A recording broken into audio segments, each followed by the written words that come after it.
seja muito bem-vindo ao Aula Paraná. Eu sou a professora Poliana Paio, aqui está o nosso amigo Val, tudo bom? E nós vamos trabalhar hoje em língua portuguesa um conteúdo muito legal. Vamos dar continuidade aí no estudo das notícias e também da concordância verbal. Vamos aos objetivos? Vamos rever aí o gênero notícia, conhecer as suas características, interpretar alguma notícia, estudar e compreender as regras de concordância verbal e também o sentido aí se encontrarmos uma outra palavrinha desconhecida. Mas antes, aquele recadinho que você já está careca de saber. Lá no Class, faça suas atividades obrigatórias, garanta a sua presença e se você pega material impresso, leve-o na data combinada com a escola, ok? Vamos lá? Chegando o quiz aqui para esquentar nossa aula. Qual das alternativas abaixo não contempla o objetivo de uma notícia? E aí? Qual desses aqui não é um objetivo da notícia? Letra A, será que ela não tem o objetivo de informar? Letra B, entreter. Letra C, criticar. Ou letra D, divulgar? E aí, é com você.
E, gente, essa tá fácil, né?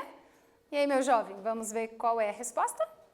Letra C, criticar. Criticar não é o perfil de uma notícia, certo? Ou você já se deparou em algum jornal de grande escala, com o pessoal na bancada descendo a lenha nas notícias que eles propagam. Não, você não vai encontrar isso. Você tem a notícia de forma imparcial transmitida aí para o interlocutor, né? No caso, o telespectador, quando é veiculada na televisão. Então, vamos lá? Relembrando aqui algumas características, ou seja, ela é um tipo textual que possui o objetivo de informar apenas, né, o leitor aí sobre um determinado assunto e tem uma gama muito grande de assuntos, né, muito variado aí. Interpretando uma notícia. Gente, quero chamar a sua atenção aqui para essa história. É muito legal, não tem como não se envolver. Presta atenção. Se você está com a sua mãe aí, chama ela, porque essa notícia é bem bacana. De repente, você até conhece essa família. Vamos lá? Interior de São Paulo. Olha o título. Perdido da família em viagem de trem, revê irmão após 70 anos. Isso mesmo, você ouviu direito. Após 70 anos. Como assim, professora? Família viajava da Bahia para São Paulo, mas Laudelino ficou pelo caminho. História compartilhada na web pôs fim à busca. Legal, né? Mas preste atenção aqui nos elementos da notícia. Você percebeu o título, você percebeu a imagem e o lead, é aquele texto que vai dar mais informações aí sobre o teor, né? O conteúdo do corpo da notícia. Aqui a fonte, né? Há 15 horas em Bauru e Marília. Então vamos destacar aqui. Né? Após 70 anos, o idoso que perdeu o trem durante a viagem com a família reencontra irmãos em Tupã. Nós temos uma outra formatação, porque foi extraída numa página da internet, e você tem aí duas opções de texto para a mesma notícia. Aqui, ó, Laudelino é da Bahia e se separou dos irmãos aos 13 anos, quando eles foram para São Paulo em busca de melhores condições de vida. Né? Cortou ali o texto, mas não tem problema. Aqui temos a fonte. Olha só que interessante, gente. Trouxe aqui um pouquinho para você entender essa história. Mais ou menos assim, eles estavam viajando de trem, quando os irmãos desceram lá na estação, deu o tempo certo, o trem saiu, um dos irmãos conseguiu correr e alcançar o trem, mas o seu Laudelino ficou para trás, gente, ele só tinha 13 anos e ele ficou perdido. E todo esse tempo, claro, ele cresceu, constituiu família, mas vamos conhecer aí como que aconteceu essa história de reencontro, é bem legal. Vamos lá. A história de vida do trabalhador rural Laudelino Martins da Silveira, morador do distrito de Parnaso, em Tupã, São Paulo, sempre encantou seus filhos, netos e amigos. Aos 13 anos, ele se atrasou para voltar ao trem durante uma viagem com a família e se perdeu dos parentes por 70 anos. No último mês, seu Laudelino descobriu que a realização do sonho de reencontrar a família estava mais próxima do que ele esperava. De acordo com a cuidadora do idoso, Valdinéia Batista Guimarães, parentes decidiram compartilhar a história do seu Lau na internet e, com a ajuda de um especialista, encontraram os familiares em Campinas, Adamantina e Pacaembu. Segundo a neta de um dos irmãos de Laudelino, Thaís Silveira, o corte que seu Lau fez na mão quando era criança em uma máquina de cana foi uma das provas que ajudou os parentes a se reconhecerem. Gente, já pensou? Um corte na mão foi o sinal que eles tiveram para ter certeza. Olha que emocionante. Agora, vamos interpretar então essa notícia, respondendo ali algumas perguntinhas. O que aconteceu? Qual que é o tema, né? O idoso que reencontra os seus irmãos. Como que isso aconteceu? Através do compartilhamento dessa história na internet. Quando foi? Recentemente. Onde? Ele mora no distrito de Parnaso, então nós localizamos ali. E quem? O seu Laudelino, né? Então perceba que as informações elas podem ser extraídas de forma bem simples e clara já no lead da notícia. Atividade chegando. Conforme a notícia que nós lemos agora, então, qual foi uma das provas que ajudaram os irmãos a se reencontrarem? Gente, essa é fácil, né? Vamos lá? Capricha aí, eu volto já.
Voltamos!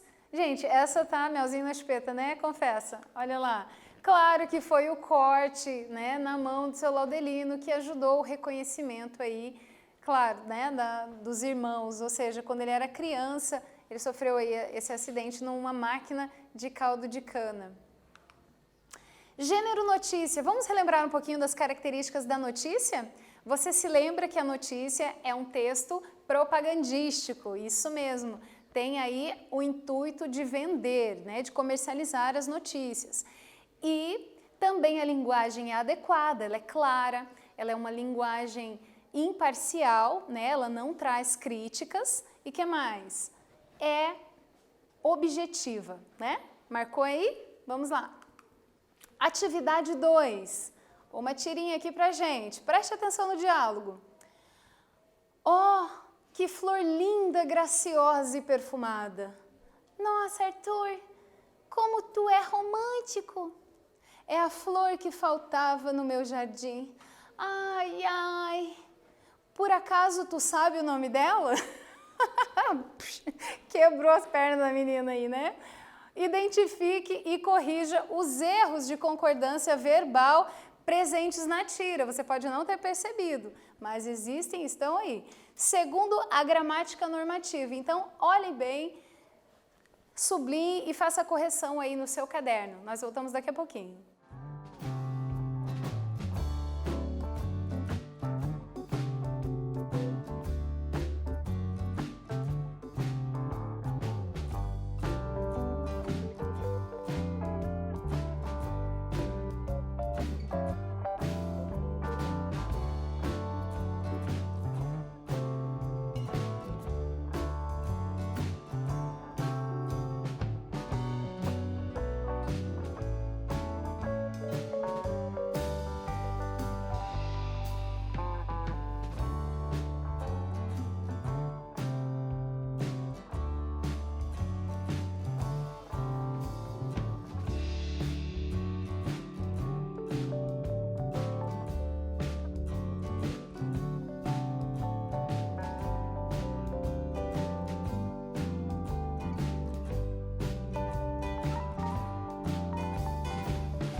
Vamos lá, gente? Vamos analisar aqui quais são os erros que vocês encontraram aqui segundo a nossa gramática normativa. Bom, no primeiro quadrinho nós temos a seguinte sentença. Nossa, Arthur, como tu é romântico. Percebeu ali que o verbo, né, e o pronome eles não concordaram? O certo seria como tu és romântico. E no terceiro quadrinho nós temos uma situação similar a essa, né? Tu sabe o nome dela? O certo seria tu sabes, ok? Vamos seguindo? Um pouquinho agora de concordância verbal. Eu quero que você preste muita atenção nessas dicas, porque esse conteúdo é essencial aí para o seu sucesso no Enem, exames vestibulares, para que você faça tudo com carinho e seja muito bem sucedido. Anota a dica aí. Bom, quando o pronome relativo que ele está atuando como sujeito e ele está introduzindo uma oração subordinada adjetiva, ou seja, toda uma oração com valor de adjetivo, o verbo deverá concordar em número e pessoa. Com quem? Com o termo da oração principal com o qual ele está se referindo, né? Ixi, professora, confundiu. Vamos para o exemplo e você vai entender isso melhor. Foi Joana que fez esse bolo. Tá vendo aqui o nosso pronome relativo que? Ele está em função, né, do sujeito Joana. Então, uma forma de você entender isso melhor é substituí-lo, deixei até na mesma cor aqui, ó, o pronome que pelo sujeito Joana. E assim você tem uma maneira melhor de compreender. Olha, Joana fez esse bolo. Ficou mais fácil? Sim, tenho certeza. Vamos para o próximo momento aqui, olha. Quando o pronome relativo for antecedido, né, quando vier antes, na oração principal, pela expressão uma do, uma da, um do, né? Uma das. O verbo da oração adjetiva, ele vai para o plural. Anota aí, olha lá. Pastor alemão é uma das raças caninas que, identificou o pronome aqui? Que melhor vigiam residências. Percebeu a relação de concordância? Ó, uma das, né? Você tem essa expressão ali antecedendo o pronome e aí o seu verbo vai para o plural. Vamos ver um outro caso. Preste atenção, vamos utilizar a mesma sentença aqui. Agora, quando a sua intenção é destacar, né, o sujeito desse grupo, aí o seu verbo vai ser utilizado já no singular. Pastor alemão é uma das raças caninas que mais vigia residências. Pegou a dica? Vamos seguindo. Olha o quiz chegando aí, gente. Assinale a única alternativa em que a concordância verbal está inadequada, segundo a gramática normativa. Preste atenção, vamos ver se você está lembrado aí. Letra A, 10% não fez a inscrição. Lembra da dica da porcentagem? Letra B, cerca de 1.000 pessoas estavam na praia ontem. Letra C, fui eu quem escrevi essa carta. Ou será que é a letra D que está inadequada? 20% dos eleitores são analfabetos. E aí, gente, pensando?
Vamos lá, gente? Qual que é a resposta certa? Pegou a dica? Letra A, 10% não fez a inscrição. Da onde isso? Você sabe que quando você tem uma expressão numérica representativa de porcentagem, a concordância deve ser feita com o número que ela representa, ou seja, 10% não fizeram a inscrição, certo? Essa é a questão inadequada.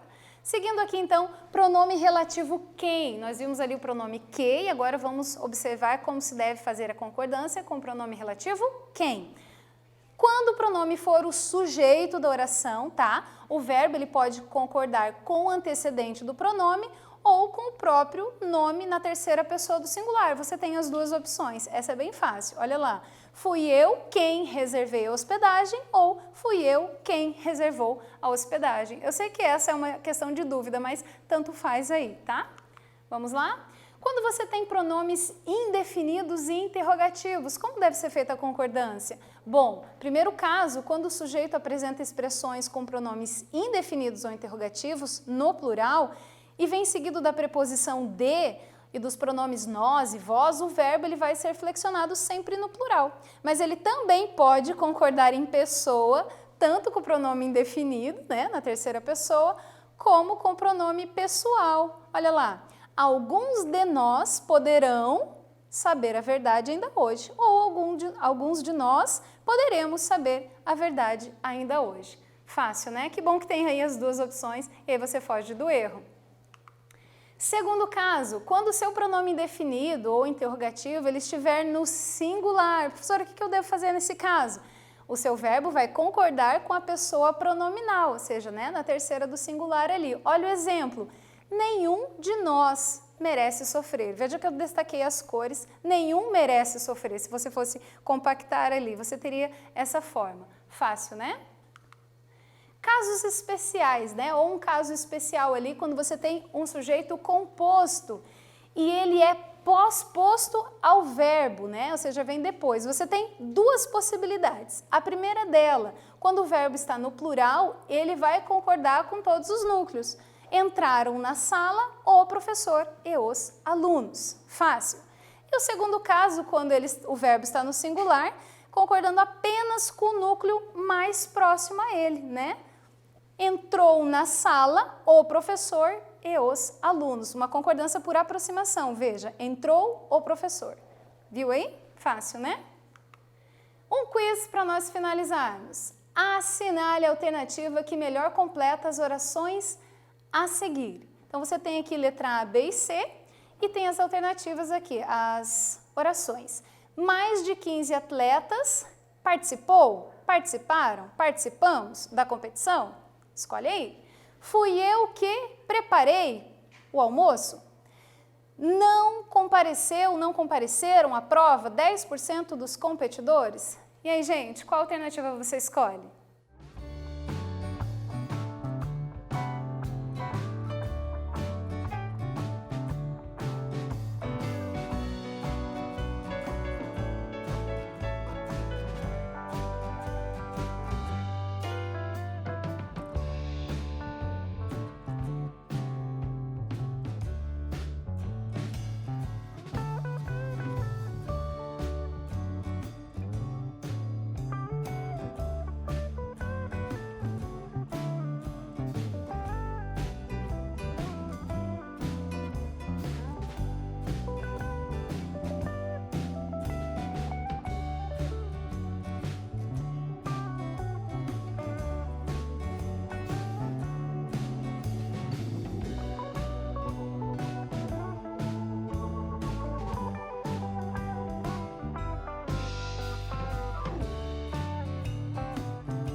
Vamos para a resposta, gente? Olha lá, é a letra B, né? Participaram, preparei, compareceram e tem mais aqui, né? Opção 4, qual de nós quer isso? Espero que você tenha acertado aí. O que nós vimos hoje? Demos uma revisadinha no gênero notícia, as suas características e estudamos um pouquinho das regrinhas de concordância verbal. Gente, um beijo para você e eu quero dizer que tudo na vida passa, até uva passa. Fui!